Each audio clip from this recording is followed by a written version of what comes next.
नमस्कार दोस्तों, हॉकफिट न्यूज में आप सभी का स्वागत है। ये बात किसी से छिपी नहीं है कि देश में निचले तबके के लोगों का धर्मांतरण काफी जोर शोर से चल रहा है। संभवतः यही कारण है कि भारतीय जनता पार्टी शासित राज्यों की सरकारों ने इस मुद्दे पर सख्त से सख्त कानून बनाए हैं। इसके विपरीत पंजाब को लेकर चौंकाने वाले आंकड़े हैं जो राज्य में ईसाइयों की जनसंख्या वृद्धि का स्पष्ट संकेत दे रहे हैं।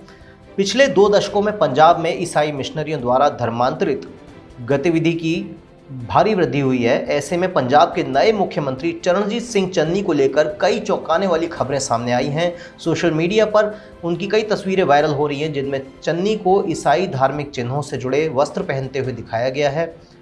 चन्नी की तरह ही सिद्धू भी कई बार ईसाइयों को लेकर सकारात्मक रहे हैं। ऐसे में ये आशंका जताई जाने लगी है सोशल मीडिया पर कई राजनीतिक पंडितों के द्वारा कि आने वाले समय में पंजाब के अंदर ईसाइयों की तादाद में भयंकर वृद्धि हो सकती है। इस बारे में कुछ विशेष आंकड़े हमारे पास हैं। TFI पोस्ट के अनुसार साल 2016 में पेंटेकोस्टल ईसाई नेता ने यह दावा किया था कि ईसाई कुल आबादी जो है पंजाब में 7 से 10% का हिस्सा है। मीडिया में ऐसी खबरें आई हैं कि अपोस्टल अंकुर नरूला, गुरुशरण कौर, बलात्कार के आरोपी बजिंदर सिंह जैसे लोग फर्जी चमत्कार, लालच, डर, अवैध तरीके से पंजाब में धर्मांतरण गतिविधियों को अंजाम दे रहे हैं। पिछले 2 दशकों में पंजाब में क्रिश्चियन मिशनरीज द्वारा धर्मांतरण के कई वीडियो भी सामने आए हैं। आधिकारिक आंकड़ों के मुताबिक पंजाब में 1.26% ईसाई और 57.7% सिख और 38.5% हिंदू हैं। चरण सिंह चन्नी की जिस तरीके से तस्वीरें और हेलेलुया जैसी तस्वीरें वायरल हो रही हैं सोशल मीडिया पर, उसके बाद से ये माना जा रहा है कि चन्नी एक क्रिप्टो क्रिश्चियन शायद हो सकते हैं।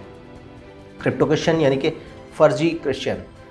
ऐसे में कई वीडियो भी देखे गए हैं जिनमें वो ईसाइयों की पवित्र उपासना भी करते हुए दिख रहे हैं। इसके चलते राज्य में ईसाइयों की संख्या कई गुना बढ़ने पर भी शक जताया जा रहा है। हाल ही में एक खबर भी ऐसी सामने आई थी कि कैसे पंजाब में ईसाइयों के लिए दुनिया की चौथे सबसे बड़े चर्च का निर्माण किया जा रहा है।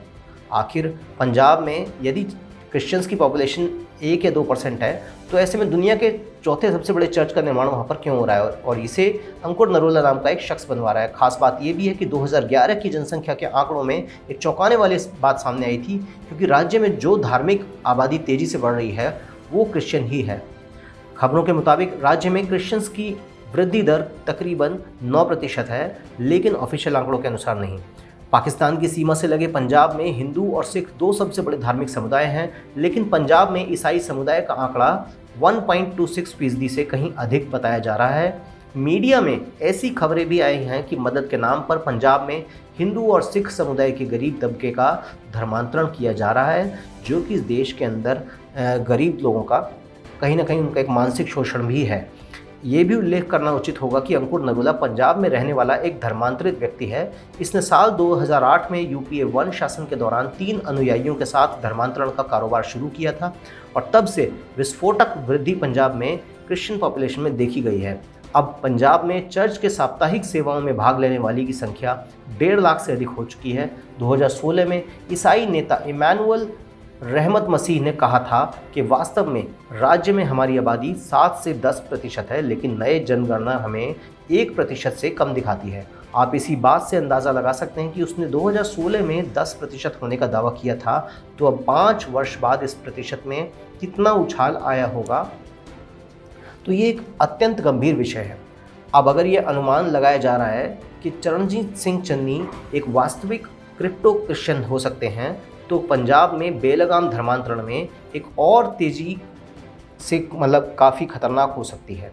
विदेशी फंडिंग के ज़रिए मदद के नाम पर पंजाब में हिंदू और सिख समुदाय के गरीब तबके का जिस तरीके से धर्मांतरण हो रहा है, ईसाइयों को लेकर वैसा ही रवैया सिद्धू का भी रहा है, जो कि क्रिश्चियन से जुड़े कार्यक्रमों में अक्सर नज़र आ चुके हैं। सिद्धू ईसाइयों के पक्ष में ये भी कहते सुने जा चुके हैं कि जो भी आपकी तरफ आंख उठा के देखेगा उसकी आंखें निकाल ली जाएंगी। यानी किसी माइनॉरिटी के कार्यक्रम में जाकर आप इस तरीके की भड़काऊ बातें कर रहे हैं, तो ये नवजोत सिंह सिद्धू को शर्म आनी चाहिए। जब मिशनरीज़ को लेकर RSS नेता मोहन भागवत से लेकर भाजपा ने जब आक्रामक रवैया अपनाया था, उस दौरान भी सिद्धू ने ईसाइयों और मिशनरीज़ के समर्थन में बयान दिया था। देखा जाए तो यह कैथोलिक कांग्रेस द्वारा नियोजित कदम है। संभवतः वोट के लिए कई सिखों और हिंदुओं को ईसाई धर्म में परिवर्तित करने के उद्देश्य से। यदि कोई व्यक्ति हिंदू धर्म छोड़ेगा तो कहीं ना कहीं वो देश विरोधी राजनीतिक पार्टियों और संगठनों से भी जुड़ेगा। अब विवादास्पद ईसाई कार्यकर्ता जॉन दयाल सोनिया गांधी की अध्यक्षता में यूपीए सरकार में कितने महत्वपूर्ण थे, रोज टीवी डिबेट्स पर आते थे, ये बात आप सभी जानते हैं। क्रिप्टो ईसाई की अवधारणा को परिभाषित करते हुए जॉन दयाल ये कहते हैं कि यह एक अद्वितीय दोहरा जीवन है, सार्वजनिक रूप से हिंदू और आधिकारिक रिकॉर्ड पर हिंदू, जबकि व्यक्तिगत रूप से यीशु मसीह के प्रति वफादारी दिखाते हैं। जर्मन फेडरल गवर्नमेंट साइट पर 2014 के एक लेख में जॉन दयाल ने ये लिखा है, ये मेरा कहना नहीं है, ये जॉन दयाल का कहना है कि ये समुदाय खासकर आंध्र प्रदेश, महाराष्ट्र, पंजाब और तमिलनाडु जैसे राज्यों में ऐसे क्रिप्टो क्रिश्चियन बड़ी संख्या में रहते हैं। ये लोग अपने आधिकारिक पंजीकरण से बचते हैं ताकि वो सरकारी कार्यक्रमों से लाभ उठा सकें, यानी कि रिजर्वेशन का भी लाभ उठाएंगे और धर्मांतरण भी अपना कर लेते हैं चुपचाप। जॉन दयाल की इस क्रिप्टो ईसाई की धारणा के अनुसार ये समझा जा सकता है कि कैसे चरणजीत चन्नी भी एक दोहरी जिंदगी जी रहे हैं, जो कि आधिकारिक रूप से तो स्वयं को हिंदू बताते हैं, किंतु उनके मन में मुख्य प्रेम ईसाई धर्म के प्रति ही हो, ऐसा संभव है।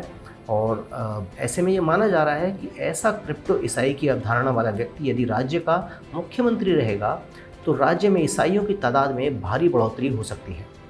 अंकुर नरूला जैसे क्रिप्टो क्रिश्चियन, वो लोग जो कि राज्य में छिपकर अपने धर्मांतरण का धंधा चलाते हैं, वो ये सारे काम अब बेहद ही आसानी के साथ कर सकते हैं, जो कि राज्य में ईसाई समाज की संख्या में अभूतपूर्व वृद्धि का पर्याय हो सकते हैं। दोस्तों, मैं चाहूँगा कि कमेंट में भी इसके बारे में अपनी राय जरूर लिखें। और इसी के साथ एक और बड़ी खबर इसी विषय से संबंधित आपको दूसरे राज्य की बताऊंगा कि कर्नाटक विधानसभा में मंगलवार यानी कि 21 सितंबर 2021 को हिंदुओं के ईसाई धर्मांतरण का मुद्दा उठाया गया।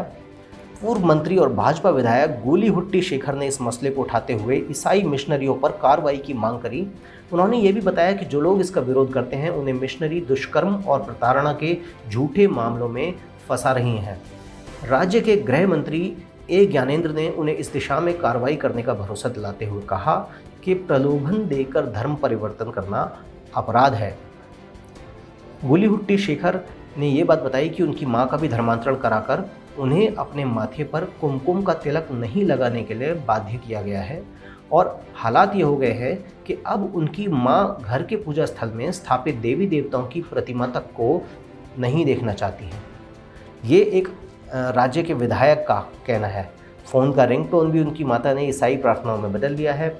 विधायक ने बताया कि उनके इलाके में सक्रिय ईसाई मिशनरियों ने उनकी मां को प्रार्थना करने के लिए बुलाया, उनसे कहा कि बेहतर महसूस करेंगी, लेकिन फिर उन्हें धीरे धीरे अपने जाल में फंसा लिया। उन्होंने ये भी कहा कि घर में पूजा करने में हमें परेशानी हो रही है, यह हमारे लिए बहुत ही मुश्किल हो गया है। अगर हमने अपनी माँ को कुछ भी बताने की कोशिश करते हैं तो वो कहती हैं कि वो अपना जीवन समाप्त कर लेंगी। तो इस तरीके के इमोशनल ब्लैकमेलिंग के माध्यम से आप समझ सकते हैं कि एक एमएलए अगर इस बात से परेशान है तो एक आम जनता के लिए कितना मुश्किल होगा ऐसी परिस्थितियों में रहना। अब उन्होंने सक्रिय ईसाई मिशनरियों का ध्यान खींचते हुए विधायक ने ये बात भी बताई कि मिशनरी होसदुर्गा विधानसभा क्षेत्र में कर्नाटक में बड़े पैमाने पर धर्मांतरण में लिप्त हैं। उन्होंने हिंदू धर्म से तकरीबन 18 से 20 हज़ार लोगों को ईसाई धर्म में परिवर्तित कर दिया है। बीजेपी नेता का आरोप है कि अनुसूचित जनजाति और जाति के जिन लोगों का धर्मांतरण ईसाई मिशनरियों ने करवाया है, जब उन्हें इसको लेकर समझाया जाता है तो वो झूठे रेप केस में फंसाने की धमकियां तक दे देते हैं। अब राज्य के गृह मंत्री ज्ञानेंद्र आरागा ने धर्मांतरण के मुद्दे को आपराधिक और संवेदनशील बताते हुए कार्रवाई करने की बात करी है। उन्होंने ये भी कहा है कि राज्य समेत देश भर में एक सुव्यवस्थित तरीके से और एक नेटवर्क के जरिए धर्मांतरण कराया जा रहा है, यानी कि धर्मांतरण का एक सिंडिकेट चल रहा है, एक गैंग चल रहा है। मंत्री ने ये बात तक कही कि राज्य सरकार इस खतरे से निपटने के लिए दूसरे राज्यों के धर्मांतरण के कानूनों का अध्ययन करेगी। वहीं विधानसभा अध्यक्ष वी हेगड़े ने इस दौरान कहा कि जब वे विपक्ष में थे तो उन्होंने भी इस मसले को उठाया था, लेकिन तत्कालीन कांग्रेस सरकार ने इस दिशा में कोई कदम नहीं उठाया। उन्होंने ये भी कहा कि दूसरे राज्यों ने इसे रोकने के लिए कानून भी बनाया है। यदि कर्नाटक में भी धर्मांतरण विरोधी कानून यदि बनाया जाता है तो इससे कर्नाटक में अवैध धर्मांतरण को रोकने में मदद मिलेगी। हम किसी भी व्यक्ति के किसी भी धर्म को पालन करने की स्वतंत्रता के अधिकार का पूरा समर्थन करते हैं, परंतु यदि किसी को बहला फुसलाकर या लालच देकर या उसको ज़बरदस्ती उसका बेवकूफ़ बनाकर यदि उसका धर्मांतरण कराया जाता है तो ये सर्वथा गलत है और इस बात का हम पुरज़ोर विरोध करते हैं। यदि आप इस बात का विरोध करते हैं तो इस वीडियो को शेयर करें, हमारे चैनल को सब्सक्राइब करें, बेल आइकन दबाना बिल्कुल ना भूलें। अभी के लिए केवल इतना ही। जय हिंद, जय भारत, नमस्कार।